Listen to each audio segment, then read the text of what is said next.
The mayor of Nashville, Tennessee. And of course, we have with us in the studio Mayor PBredesen2. And of course, Mayor, let me welcome you to the show this morning. Thank you, Dr. Haney.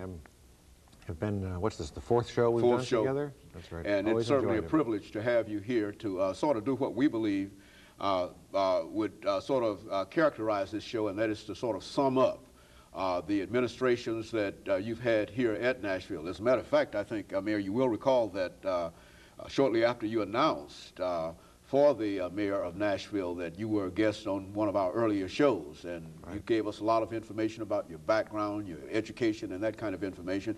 And certainly there are still a large number of Nashvillians who might not know you from that perspective. And so let's start by having you to talk about your background, your education, some of the things that were important, and some of the things that were in a real sense motivated in making you decide to run for the mayor of Nashville, Tennessee. Let's do it from that perspective. I think that will sort of help us to summarize it. It's, I grew up in a small town upstate New York, and a very small town, about 1,100 people.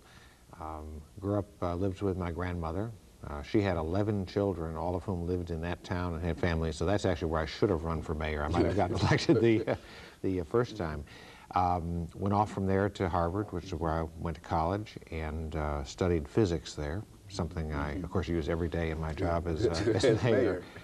And, you know, over the years, went out and got involved in the business world, primarily with computers to start with, and had learned a lot about those when I was studying in college, and on into healthcare, and eventually started my own company and grew it up and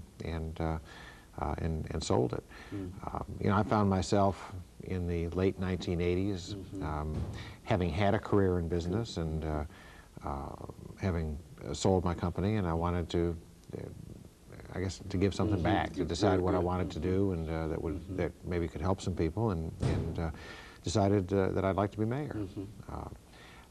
I guess I would have thought when I was in college that it was the federal government that did everything, but as I got, you know, as I learned more about it, I really liked the idea of being in a job where the rubber meets the road, closer to the people, and so I've really enjoyed it. I've been mayor for 7.5 years now, and got a half year to go, and have enjoyed it very much, and I hope people think that I've contributed to the city during the time I've been here. As a matter of fact, I understand that your last day in office